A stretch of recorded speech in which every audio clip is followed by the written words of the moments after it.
દ્રૌપદીજીને ઓલા ચીર ખેંચાતા ત્યારે બધા સામું જોયું. આમ એમના ધણી 5 બધા નીચે જોઈ ગયા. હેલ્પલેસ, નિરાધાર, કાંઈ કરી શકે એમ નતા.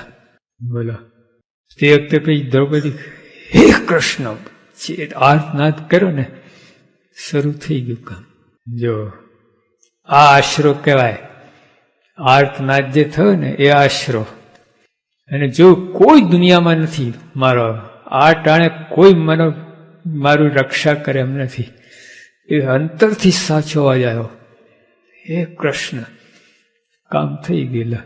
તો આપણે આ બધું જ્યાંથી બીજાથી ચાલતો ને, પૈસો હોય, સત્તા હોય, માનતાન મળતું હોય, તો ભગવાનનો આશરો ધડ થાય જ નહીં.